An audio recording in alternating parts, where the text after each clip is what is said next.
Hello, everyone. Welcome back to the next episode of the G&A podcast. I am Freya's other attendant hiding in the lion mask, Drooby-Doo. And I am the one who loves to kick a Clayman while he's down, Soberoni. And welcome back to G&A podcast, where we talk about all things anime, the good, the bad, and the weeb. How you doing, Oni? I'm tired and I disappointed. am also tired. I'm right. Yeah, the Eagles they lost. Yeah. I was like, they got. I'm like, oh no, this sentence won't end well. Let me just say it nicely. Mm-hmm. Don't hurt me while I'm down, please. Yeah, right. We're only reserving that love for Clayman. But yeah, we're tired. We have, certain elephants in the room that need to be discussed regarding FGO, and we will get to that later on in the podcast for sure. But for now, try and rush through everything. Well, not rush through everything, but definitely get through everything promptly. So with that being said, like I'm like, I'm like falling asleep literally in the middle of my sentence. That being said, let's start with our weekly news segment, This Week in Anime. I made an executive decision. We're just gonna go with what Oni's news, because I saw that and I said, what? So I was like, let's just talk about that. So Oni, please. Yes. So in today's news, the founder of UFO Table, Hikaru Kondo, admits to evading 138 million yen in taxes, which sounds like a lot, but it's about 1.25 million US dollars, which that's still a lot. I mean, he's like the founder of UFO Table. I feel like that's not that much. Like they make. I mean, yes, he's at a point in his life where he should be able to pay that back. Yes, exactly. But yeah, no, it's interesting because of course we know UFO Table being under investigation for tax avoidance. This looks like it's just on him. I don't think it's all of UFO Table. This was like him personally avoiding taxes. He issued an apology admitting that he thought his tax evasion would not bring trouble to UFO Table. And yeah, no, he's just going to. The studio allegedly hit about 441 million yen, or $4 million, in income. So wow, Japanese rich people avoiding taxes. Wow. I say that, but like maybe I'm so like nihilistic and like that's cynical. A lot of money in taxes on it. No, but like Amazon makes trillions, they don't pay any taxes. Like I'm looking at this, I'm like, oh, $4 million in tax avoidance. Bezos avoids like $7 billion in taxes. Yes, but he does it. Our criminals. He does it the right way by sucking off politicians and good lawyers. Our just broke the law. Not that everyone is better. Our criminals are operating on a higher level, higher plane of existence of tax fraud. Exactly. It's such a high level that it's actually legal. Yeah, they do a whole horseshoe theory. Catch up condo. Yeah, step your game up, bro. Yeah, and that's if you don't go to jail. But I don't think I think he'll just pay it off. I do wonder if this is going to affect their budget for like the upcoming series they're working on, most notably Demon Slayer Season 2. So I don't know. They might have less money. I'm gonna say probably not, just because between the Fate series and Demon Slayer, they got money on money on money on money on money. So yeah, watch Demon Slayer be looking like Studio D. That stressed me out. Get some JC staff level animation. It's gonna look like Don Machi. I mean, I don't know. Maybe you're right. Maybe they will have to pay a lot. Maybe they will have to lose a lot of money, because I just read this random sentence that, allegedly Kondo hid 30% of the Yeah. proceeds from some of the anime-themed restaurants in Tokyo and stored them in a private safe at home. Wait, something like you just literally just said, here's all this money to put it in like Put it in my safe. Like a suitcase and then just threw it in the safe. That's such a super villainy thing to do too. It's like, yes, right? put it in the safe. It feels very CW superhero villain. Yeah, you don't even have plausible deniability there. It's like that's the most conspicuous way to do something evil. Yeah, yeah, it's like the dumbest way. Like, what happened to like? I overlooked it. Like, no, dude, it's in a safe in What? your house. I mean, hello. At least do like at least act like a B plus budget movie and start sending your account to the Caymans and Swiss accounts and Shell Corps. Yeah, do some like show game stuff. Like, oh, UFO Table hired my personal company to do the lighting. Yes, okay. See, and then you're, I mean, you would still have taken some blame, but like most of it would like the company would have taken a lot of the damage. And we're teaching this dude. I feel like we should visit Kondo and give him lessons on how to properly avoid taxes. Yes, but make sure he pays us after. Apparently, that's a problem for him. Yeah. So that was crazy. Yeah, that's gonna be it for our news. Like I said, it's one, it's late. Two, we have a lot more to talk about. Yes, we have a lot of things to talk about in our filler arc. So yeah, we'll get there when we get there. Before that, let's jump into our weekly reviews, starting with Kobayashi-san Chi no Maidragon S, episode 11. The character building / lore building episode. Yes, the lore episode, where it's a very Toru-centric. I did like that this kind of like connected all the dots in the timeline. Like it went over why the dragons are what they are, what the different factions mean, how Toru ended up. Like a lot of stuff was covered in this episode. Just everything gets answered, or most things get answered. Is this the first time we see Toru's dad? No, he was at the end of the first season. Okay, I'm just making drama at the end of the first season was him showing up. Got you. I know the proof. Right. Okay, just making sure because I don't know. They introduced so many characters. It's the first time seeing that his dad or her dad hangs out with Shota's dad. Yeah. Also, apparently, like mages are like have a much bigger influence in this world than we thought. For real. Oh wait, hold on, chotomate. Okay, I was gonna say, I'm like, girl, do you have to drive and honk it as you're driving? Yes. That's so obnoxious. So obnoxious. Anyways, continue. Yeah, no, it's. I feel like Shota's father is like super powerful. He's really good. Like, low key. Like when they say at the beginning, like their coding system that they use is like basically how they cast magic, which I thought was so cool. Yeah, that is a pretty interesting concept. Very Matrixy.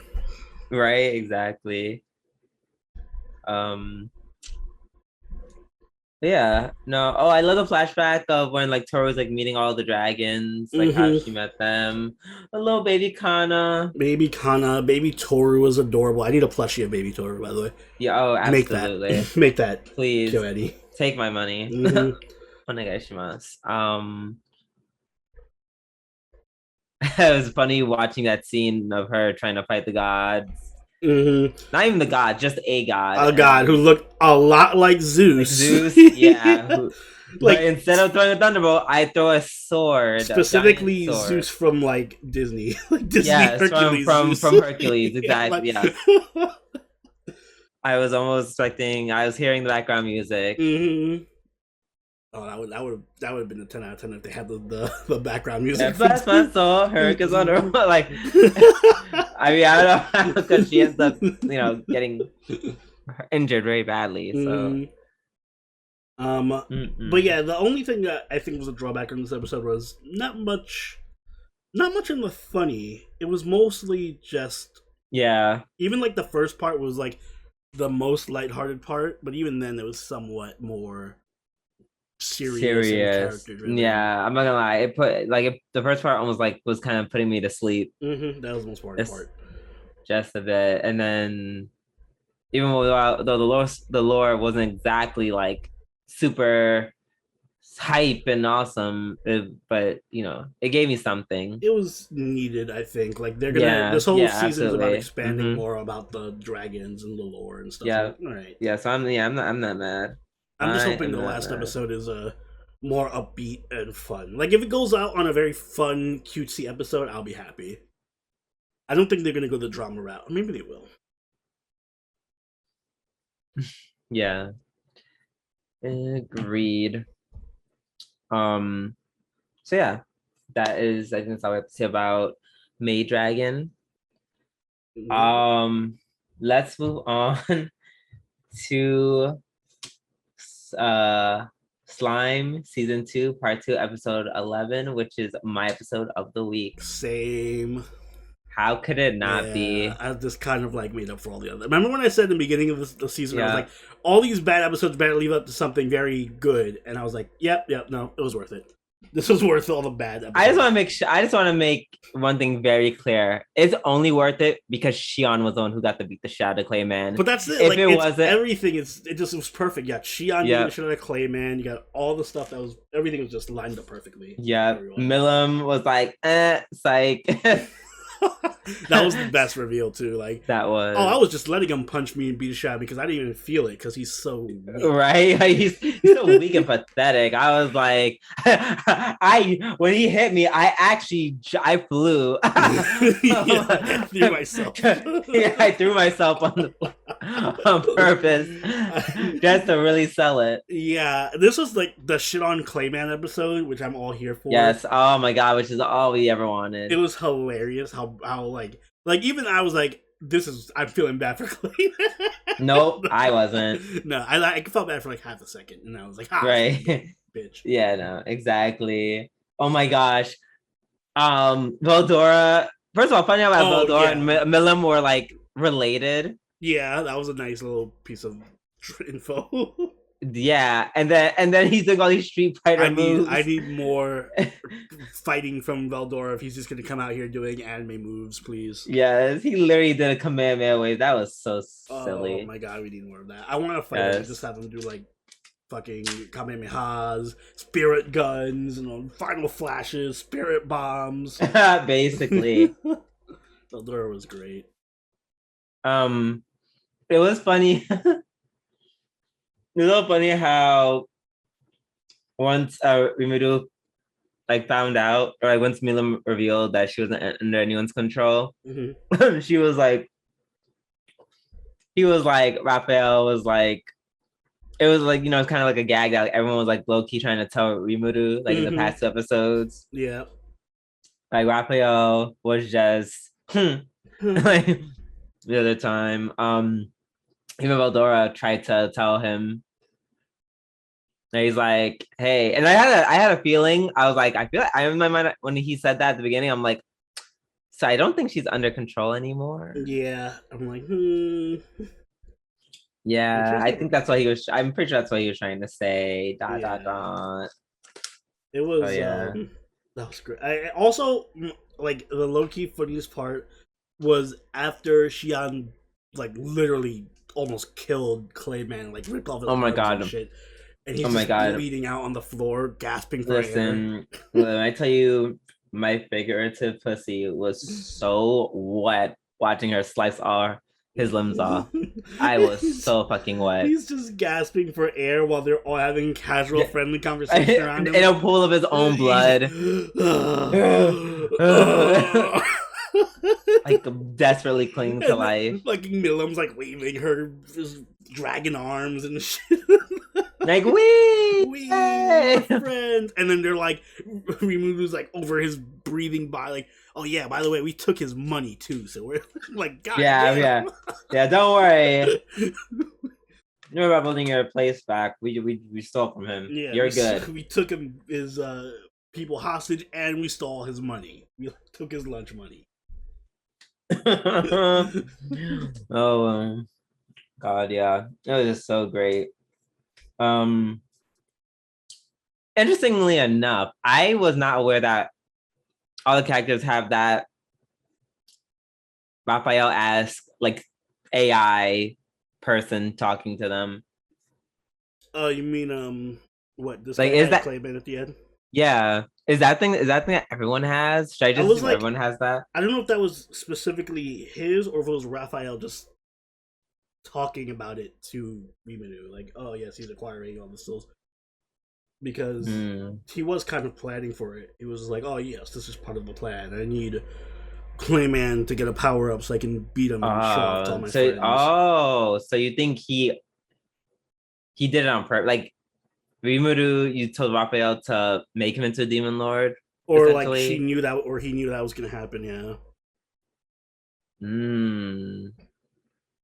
Interesting. That would be great planning on his part. That'd be like Soma level planning. Yes. From Genjitsu. Yes, which we'll get into later. Yeah.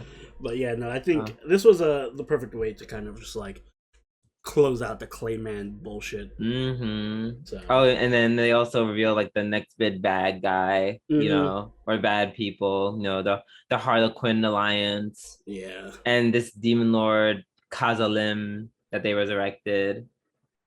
Which I'm sure will be the premise of season 3. Yeah, you know, them trying to figure that stuff out. Oh, you mean for like the last few episodes will them be trying to figure out, then like the first 9 will just be them adventure. Yeah. Wow, adventure is great. We love each other. Oh my god. Oh, Rimuru Dono, you're so great. No, guys, if it wasn't for you, you guys are also good. Oh my god, no, you guys are great. Listen, we sit through the more stupid and boring parts of slime to get to the good juicy parts like this episode. All right. You're right. It's just literally only because Shion did. Literally, if literally anyone else but Shion like did this would not be my episode of the week. Yeah, literally, we got it. You're a Shion stan. I know. I am a Shion stan. I don't want to hear you when we get to My Hero Academia and I say some shit about Toga and you're like, ugh, just because Toga's there, you're gonna give this episode of the week, and I'm like, yes, exactly. Hey. I said, in addition to everything happening, Shion also had to be the one to do it. It's not just, Shion did it, the ergo episode of the week. Thank you very much. Thank you very much. All right. So I think that is out of the way. Let's move on to... Let me drink some of my tea. What's the next one? Higurashi? Yes. Yes, Higurashi no Naku's Koroni Sotsu. So, we're finally caught up. In the timeline from last season. Yes, we are literally right back where a few more recaps in, I think.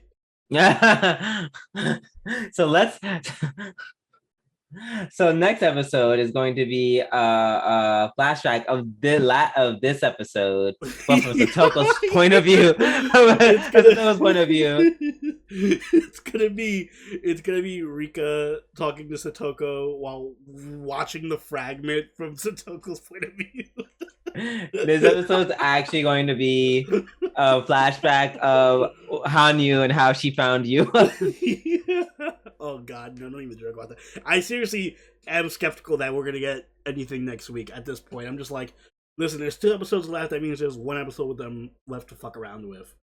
They could easily pull like a Saint Lucia recap or like go off. I would cry. I just want more things to happen, please. I just want the plot to advance, please. Yes. But speaking of Hanyu, she does confront Yua just to get restrained. That didn't last long. Their fight was kind of... She was like, climactic. You dare talk against me? She's like, I still have some power. And I'm like, girl, you have some. Like, what's some gonna do against someone who apparently made you? They introduced this. They introduced a name by the name by the name of that. Okay, yeah, words. The character of the year. Thank you. They're called characters, Drew. Oh my god, I'm sorry. I'm such a stupid slut. But yeah, this character named Veer, which is apparently from the latest of the One Day Cry series. Mm-hmm. I looked up a picture of Veer, and yeah, this is pretty much the. Oh my god! Wait, I want to look up a picture now. Yeah, she's gonna look very familiar. Wait, is it gonna be like a spoiler? No, I mean I don't even know the context behind Psychonia, but you know how all the Higurashi and Umineko characters. Yeah. Gotcha.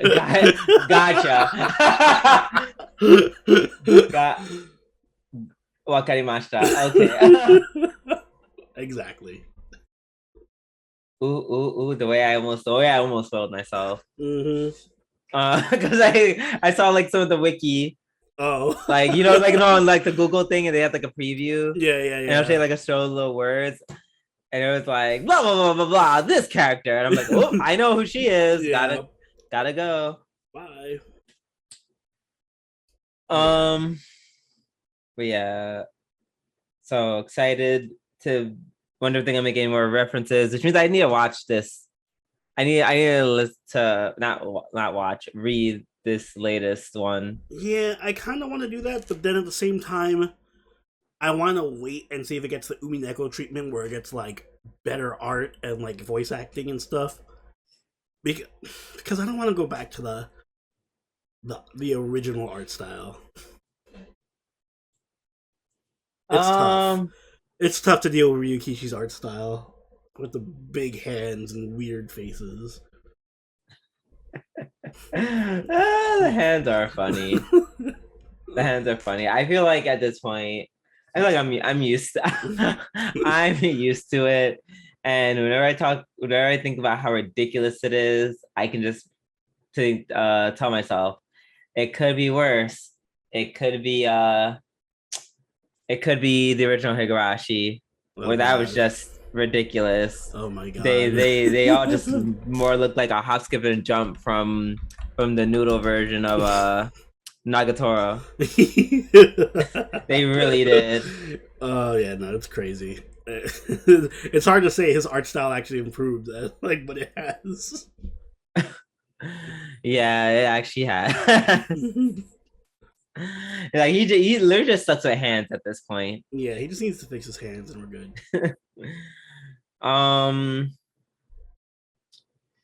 So this scene, basically, this episode more or less is just a recap, but with some,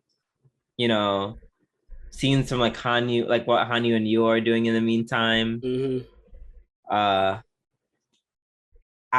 The way I almost screamed when I jokingly said, "Ah ha ha ha! It'd be funny if after Keiichi kills Rika in the diner, he like actually tries to eat her brains, and then he proceeds to choose between a fork and a spoon to eat her brains." And I'm like, no, God, please. I am a bit disappointed that there's so much censoring in the season, even though the first season wasn't censored, so I don't understand that. But yeah, it's like, oh, I don't understand. I wonder if is there just an uncensored version that we don't know of? I don't know. Maybe it'll I assume that the DVD will be uncensored or whatever, but yeah. So for those of us who don't know, there's a specific site that I used to watch anime called No Fanime. It rhymes with No Fanime, and it's censored there too, by the way. No, it is censored there. Yeah. I know, but the first season from there was not. Yeah, it's weird. So yeah, it is very weird. Like this scene was a scene where it was. I think I would prefer the pixelation at the very least. Like, give me pixels, but yeah, the whole like black half the screen is just like a black blur or whatever. It doesn't really work. Yeah, like when you see the scene when they show Rika's like inside, and it just black, Mhm. giant black hole, and I'm like, this isn't what I want. Mhm. This isn't what I want. They when I thought pixelation, it took me back to what was it, Umineko, Mhm. the second arc, or was it the second or the first arc, or the one with all the candy? Oh, I think that was the second one. That was just pixelation, Yeah, pixelation, pixels pixelation. everywhere. But I'd rather that than the whole table just being covered like in darkness. Yeah, I feel like that's a bit cheap too. It's just like, oh wow, you just threw a black filter over it. Got it. I know how to do that. I used Photoshop. Exactly. So yeah, I definitely took away from it this time around. Let's see.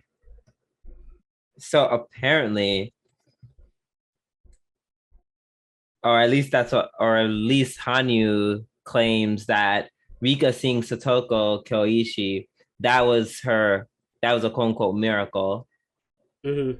I think it's because she didn't die yet. Like she was like on the verge of death, and then Satoko was just kind of being cocky and it's like killed Oishi and then walked up to her and was like, "Oh, are you dead, Rika?" Pop in her head. I mean, okay, so and I know I can't use a lot of logic when it Mm-hmm. comes to Higurashi, but like Rika got her head like bashed in. Like it wasn't like 2 hits and she's out for the count. Listen, Keiichi apparently survived his head getting bashed in, right? Apparently bats aren't that effective at killing Wait, people. what do you mean? No, Keiichi. Keiichi died. No, he probably he lived in the first round or the first that same arc. He lived. Oh, you mean Miranda stabbed him like 5 billion times? No, well that too, but also when he got hit in the head in that arc with Satoko. Yeah, he survived like the first 2 hits. Like yeah, you might survive the No, first he two wakes up. hits. He wakes up and talks to Reina in the hospital. Keiichi survives every arc except that one that he was just in where he ate Rika's brains. I mean, I guess he survived that one too. I don't know. I assume the cop would have killed him or something. The cops don't just randomly kill people in anime. Well, or he would have killed himself. Oishi not included in that. He would have killed himself anyway. He had the fucking Hinamizawa syndrome. I mean, they could just put him in handcuffs so he wouldn't scratch at him. I feel like that's a fate worse than death.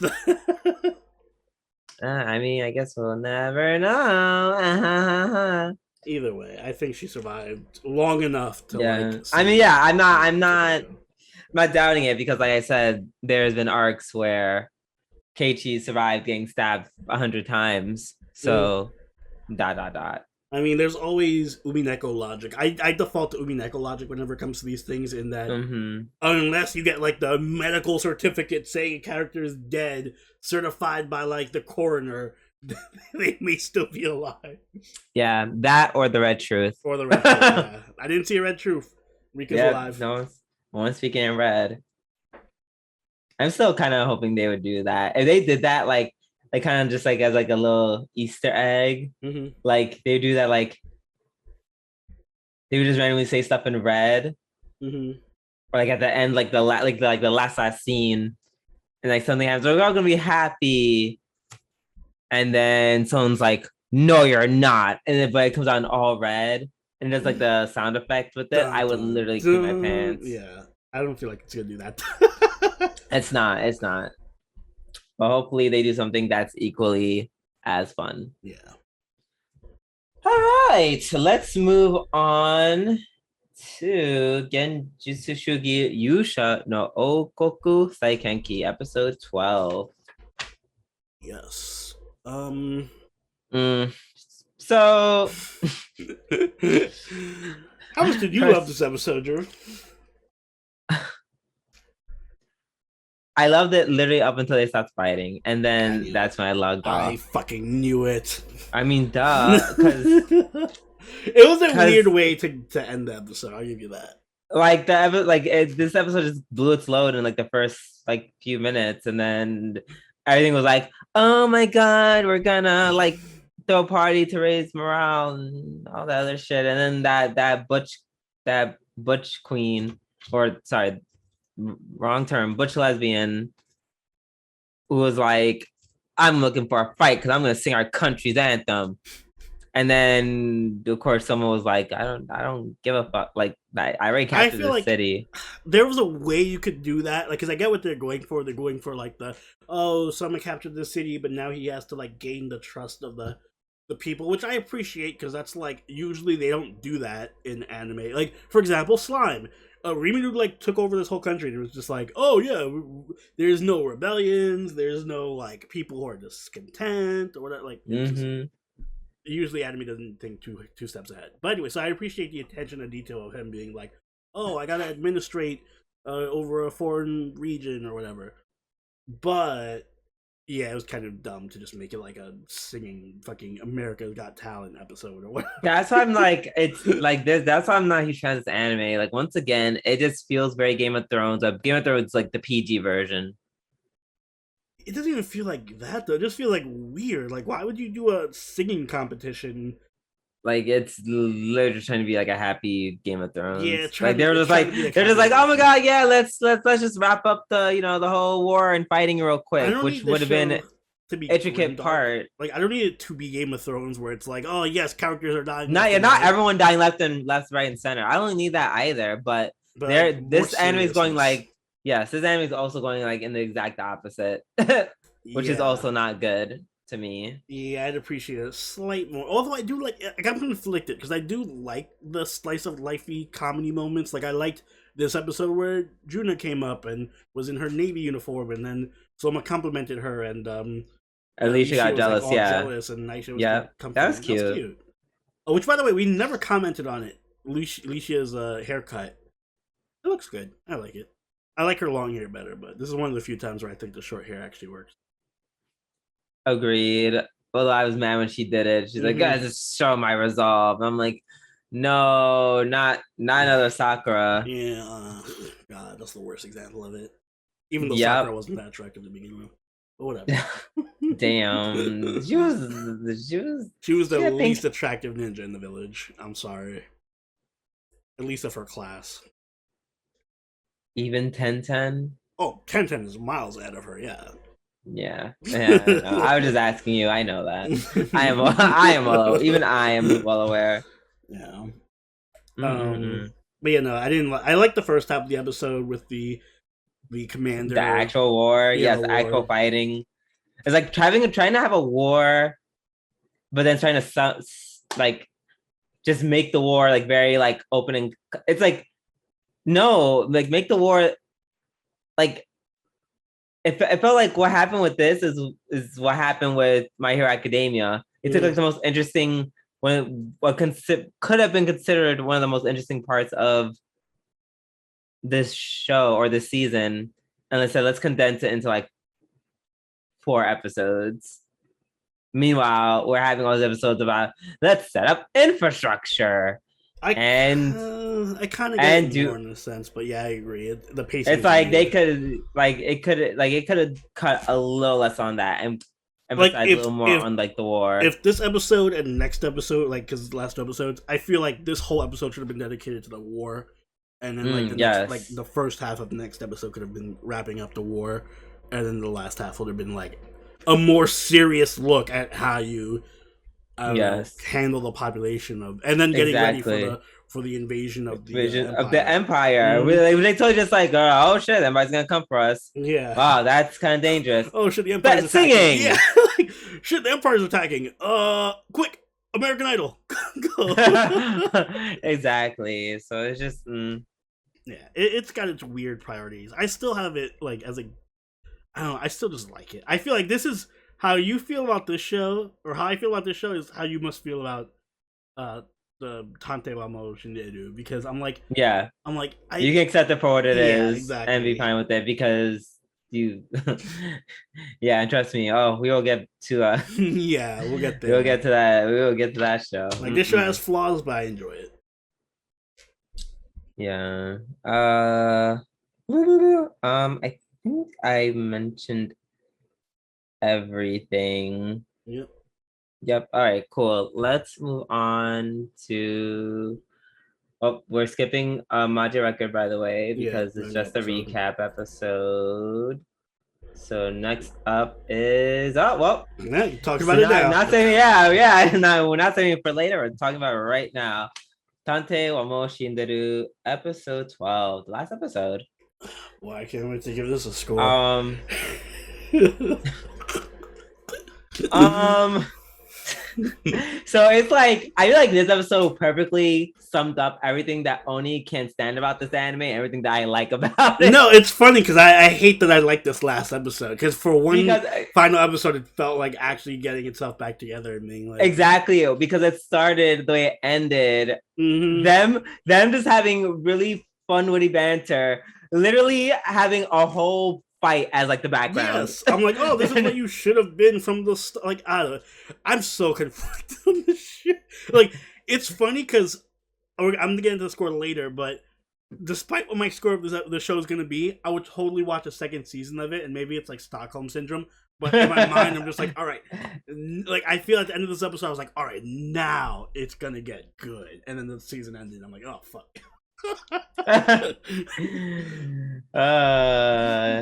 I understand what you mean. I understand that because it's like, okay, now they're gonna go and but you know they're going to go on cases, call on cases, and by cases stop this super like alien enterprise from taking over the world. I felt like this whole season was just a prologue to set everything up, and now I finally have somewhat of an idea of what they're trying to do because now you got Siesta and Nagisa in the same body, so they're gonna go back and forth. There's finally some chemistry between Nagisa and what's his name, the main character? Kimi. And Siesta as well, so there's like some drums there that I'm interested in. Loli was cute, Charlotte was there, like finally all the pieces are in place and it makes sense, and then it ended. So I'm like, this is the ultimate fuck you to me. I'm like, finally, everything. Nope, not today. Mm-hmm. Yeah, no, this episode just gave me what I wanted. I found it really I found it really weird that they were doing it, having all this banter in the middle of like the last fight, but it wouldn't be Tantei if they didn't. Mm-hmm. So, but like that's fine. Like I don't mind them having clever, fun banter in the middle of the fight. That was actually really cute, especially when it was like talking shit about him, literally taking a shit. exactly, and then he was like, "Oh my god, don't talk about that," and then he was like, "Oh, I can talk about the time where you fell asleep drunk," and she's like, "Oh my god, don't talk about that." Mm-hmm. Yeah, that was cute. And even Nagisa's episode was cute, where she like, or I guess you don't know if she was leaning in for the kiss for Siesta, but that was a nice little moment. Like there was this episode was like full of really nice moments. The shopping trip with Kimihiko and Saikawa was cute. Yeah, I wasn't. Yeah, no, that was cute. I wasn't. It was there. It was cute.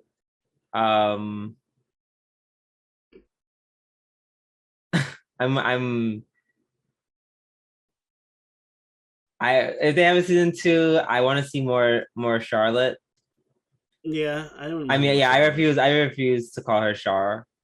Like, yeah, like no, like what like am I like what are you, a Pokemon making a noise? Char? Are you Charmander? Yes. No, I'm calling you Charlotte. Let's see.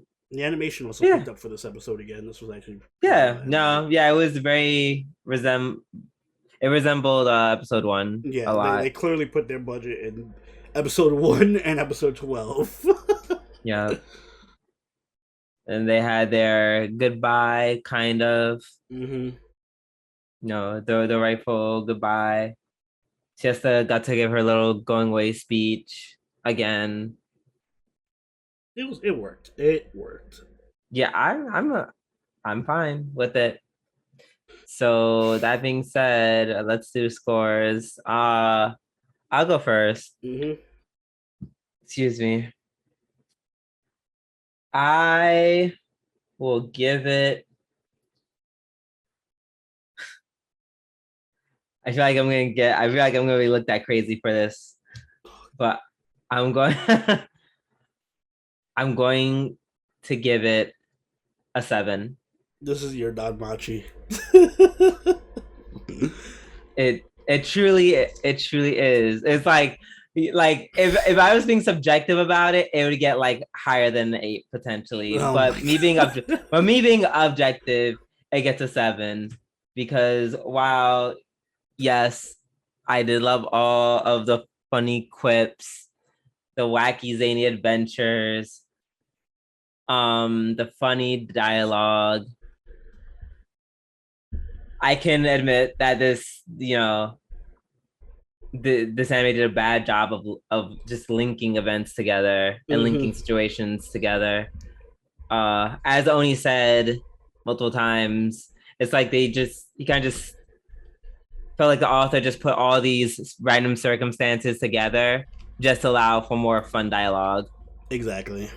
And wasn't really he himself, the writer or the author, was not too interested in a coherent plot. Exactly. So that's why I give it a 7 because I give it a 7 because I just love all the characters. I actually there's not one character I dislike. Yeah, clearly the characters are the best part of this show. Yes, I agree. these that's what carries the show 100%. Yes. Oni, what's your score? I'm giving it a 5 out of 10 because to me it has moments and entire episodes where it feels literally like Gin no Guardian tier, where it's like a 2 or a 3, where it's just so nonsensical and incoherent that I'm just like, the fuck is going on? And then it has moments where it's like, oh man, the characters are so good and the dialogue is so witty, and there's stuff happening that I wasn't like really good attention to detail, and it actually feels like there's a plot and narrative, and it feels like an 8 out of 10. So I just split the middle. It's a 5. Like it goes from so high to so low and back up high. Wow, it's so fluctuating. I feel like I almost feel like you're trying to pick a fight. No, you now you know how I felt about you rating Danmachi, whatever you. I would never call Danmachi Gino Guardian level. Yes, I would call it basic. I mean, what do you want me to say? Like, there's part to this basic. I would call Danmachi basic, and many times it feels like I'm eating a white person's chicken, unseasoned and unsalted. But I would never go that far and say it's Gino Guardian. There was my parts, lord, like literally, there were moments in the show lord, where if I read it off a script and I told you, does this happen in Gino Guardian or does it happen in Tantei Wa Mou, you wouldn't be able to tell me. Because in both cases, it would make no sense. But, like I said, it has really high highs and really low lows.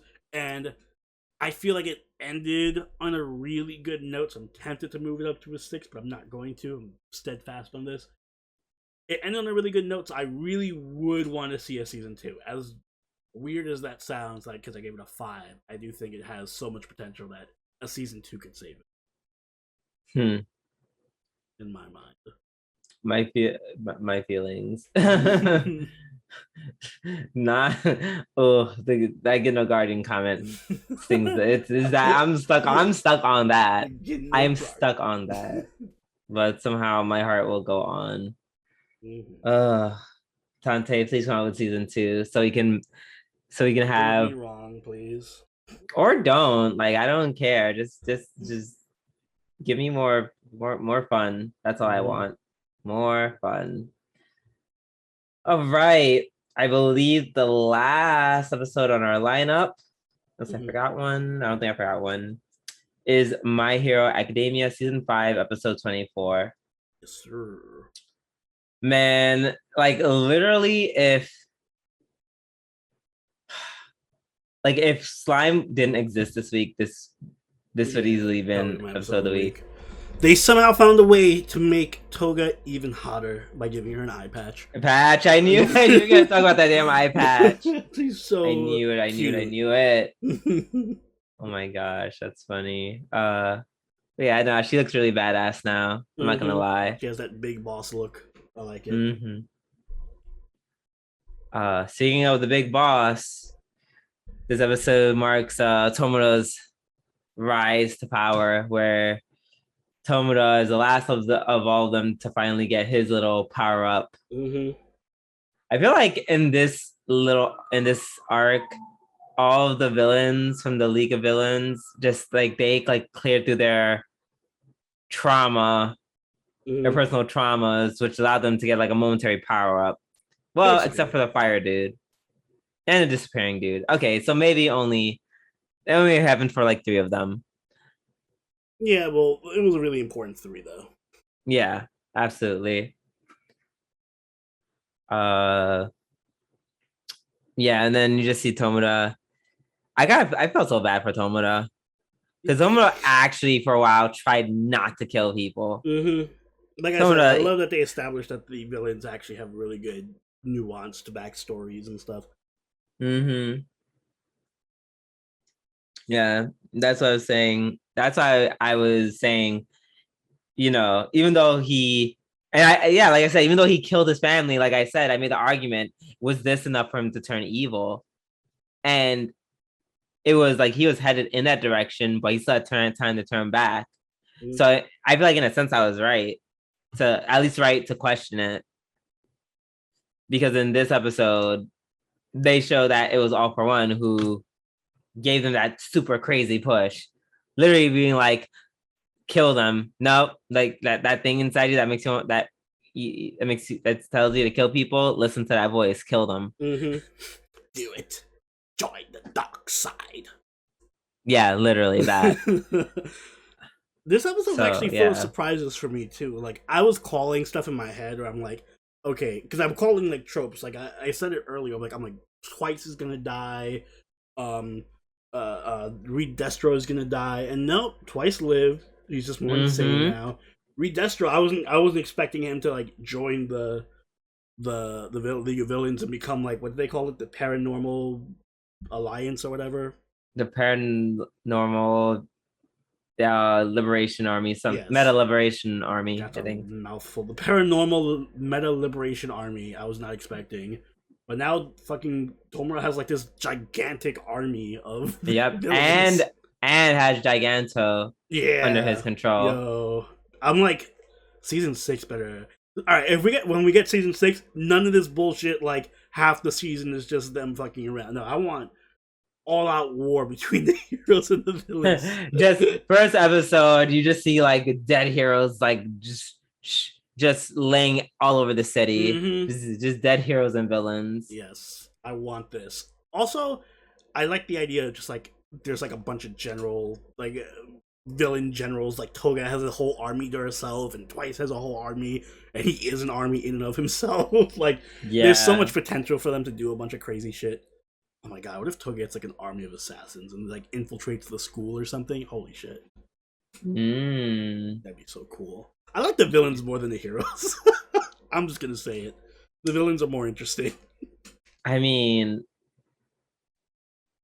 okay, but answer yourself. Is it that they're more interesting, or you just want to fuck them more? Because I know I want to fuck Twice more than obviously any of the heroes. I mean, Toga they're all children. Best girl. Toga is best girl. They're all children, so I'm not interested. I mean, there's some heroes who are like fine. I mean, there's a lot of hot heroes. I mean, like there's a lot of hot heroes. Yeah. And Endeavor in his normal outfit. Ochako and Froppy. Hawkeye. Yo, you know how like Twitter literally like came on itself when Hawkeye came out. Oh yeah, for sure. Like they lost their shit. Yeah, there's a lot of hot heroes, but there's only one hot villain, and that's all they need. So I'm fine with that. Excuse me, you said 2 wrong. Sorry, that's why his name is Twice. His name is Twice. Thank you so much. 2 hot villains, and that's all they need. But I just I just find the villains more interesting. I wouldn't so mind funny. more villain stuff. It's ironic how I think he's like pretty hot, and yet they're never gonna see his face. would would you be willing to deal with his split personalities? Listen, you know what they say, crazy dick is the best dick. I think maybe we're just attracted to crazy people. That might be it. Like, I'll put it with Toga's bloodlust, literal bloodlust. Literal bloodlust. I hope you're into blood play for her. Yeah, for her, yes, we'll work something out. As long as she needs to stay away from certain vital areas and also not kill me. Oh no, I was asking for a big ass. Like, oh my god. What if I just have an orgy with a bunch of twices? Oh my god. Oh my god. That sounds oh my god, wait. I just figured something out. Toga can just transform into anyone. This is perfect. She is all the girls. All right, perfect. Never mind. Oh my god, we're actually disgusting. We are. We're disgusting. I'm so sick of us.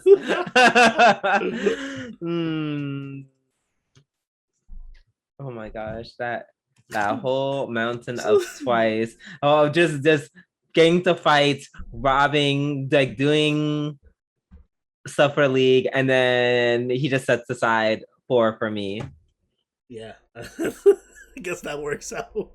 Yeah, listen, I'm modest. We start with 4 and work from there.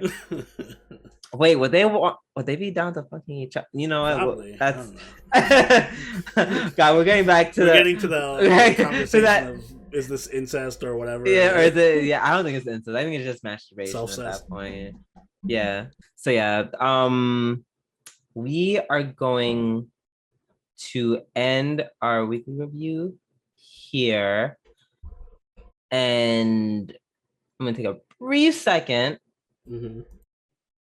And then we're going to go into our filler arc.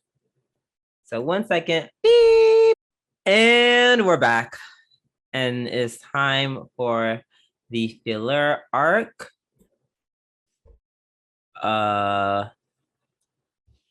So all of y'all already heard about it at this point. So we are going to briefly talk about the censorship issue that's going on in China once again. What? China censorship? Yes. Money? Yes. So and they've been on it. I'm surprised they didn't censor this stuff early. I was actually under the impression this was already censored in China. Me too. I guess I feel like they were like, we haven't like looked at this censor stuff. Mm-hmm. We haven't looked at FGO in a while. Let's see, but now that we're here, let's just see what you have to censor today. I mean, at this point, is there anything like? I mean, I guess I know the answer, but why even do business in China if everything's just going to be censored and like? I mean, I guess. I mean, because money is money. Yeah, I know money, big market. I know, but like, I don't know. It just. What's the point? I guess is what I'm trying to say. Like, all right, so China obviously doesn't like anything. And it's just going to censor everything to hell. So then why don't you just do your own thing instead of taking from everywhere else and just censoring it? Because China also likes business. Yeah. China also likes money. Oh, absolutely. So the gag is, so when I was like briefly, like for 2 seconds of research, I saw past articles of China censoring FGO. Mm. I forgot that this is not the first time. And while they went, they just straight up shut down certain pictures like Matahari and Boudica. Mm-hmm. There are some where, that censorship was like, this is a fair, this is a fair medium considering China is China. Mm-hmm. For example, the picture of Gorgon. Mm-hmm. Picture of Gorgon. They cover up her cleavage more, just a bit. We can still see her boobs. Raiko, they covered they covered her giant boobs with a bunch of like tassels, which doesn't really cover anything. I don't So know. that wasn't even like bad. This is Like just weird. Like, I don't know. What's the thought process behind this? Like, if someone sees a bit of cleavage, are they just going to like, I don't know, kill someone? Like, I never get the thought process behind this. It doesn't like that. Like I said, that doesn't cover much. Like the side boob is still very much there. Shuten is the fun. Shuten makes me laugh. Is it like a bodysuit? Shuten, they just cover up more of her stuff. Like as she ascends, they just cover more of her skin, but you still kind of see her. Well, her lack of boobs in this case. You still see the feet. You still see her tummy, and her crotch, and her thighs. I think in the second or third ascension arts, instead of just letting her bare booty hang out, they cover it. But the way they cover it, it's like they in my opinion, her ass actually looks fatter, which is ironic. Nice. It's like you made her booty look even bigger in this one. So I mean, go off, sis. I guess. ... So yeah, that's some of the past censorship things that they've done, but that was I think to censor like their bodies and stuff. This time, I think it's different because now they're censoring all the Chinese servants. So I don't think it's most of like, oh my god, they're lewd. I think this is because, and this is according to Kita Sean's video, just what I gleaned from his video, which I also post in description below. Basically, he was saying a lot of people were complaining about like the twisting or the quote unquote perverting the history of like China's heroes and what have you. Even though they like, meanwhile Thomas Edison's a lion. So I don't know, like, it's so like I'm gonna keep saying it because it really is the only thing I can say, but it's just dumb. I mean, if you're such a powerful government and you like, imagine being such a powerful government that you're like a world power and you claim to be like, I don't know, divinely chosen or whatever the fuck the line to go with is. Yeah. But then also, you're so fragile that a JPEG in a anime game is like an affront to you and can cause your downfall or some shit. Like, if your culture is so weak that a JPEG of a lowly claiming to be Wu Zetian is like gonna destroy the fabric of your society, then dog, your society is ass and it should be destroyed, I guess, because that's not how this works. Yeah, it's not how it should excuse me, it's not how it should work. And I really do feel bad for the Chinese FGO players who just kind of have to deal with the what feels like metaphorical noose tightening around their necks. Yes. And it gets even better because also this week, that's not the only ban that China is seeing. They also banned BL games. Oh yeah, that's not. And it's specifically like not even BL games, but BL content in general, and other quote unquote content that contains false values or illicit material. According to Anime News Network, Chinese officials have designated content with boys' love and effeminate men as inferior culture and are demanding its banning. And they also banned television content with effeminate men earlier this month in an attempt to enforce official morality and revolutionary culture. What's revolutionary about like oppressing people? I don't understand. I don't know. At this point, China's kind of, I guess they were always fascist, but like they're just turning on the fascist juice. They're just like, we're going full fascist. Yeah, it's giving me Fidel Castro's Cuba in the early days. You're being nice. I was saying it was gonna give me 1930s Germany vibes. I was going there next.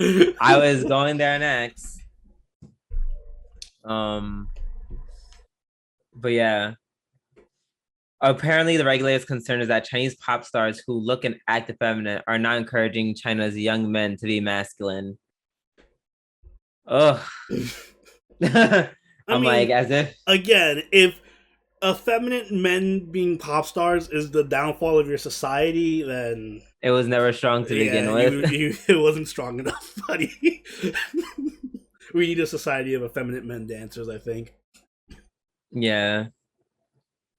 And then, to further tighten up the neck, which I guess this can loop back to gaming. I think we mentioned this at the beginning of the podcast, where I think you mentioned, did you mention the rule of like China and the game? I didn't mention the game restriction. I was going to mention it though, but yeah. Yes. So basically, the China's National Press and Public Administration, ordered in August that game companies can only offer online game access to players under 18 years old on, like, basically on the weekend and national holidays between 8 and 9 p.m. 1 hour. God, I hope that that 1 hour only, like, that's only for the national holidays, because that would suck. Oh yeah. And apparently all the way back in 2019, Chinese officials ordered that online games would be only playable for a maximum of 90 minutes per day and 3 hours per weekend. And those hours cannot be between 10 p.m. and 8 a.m.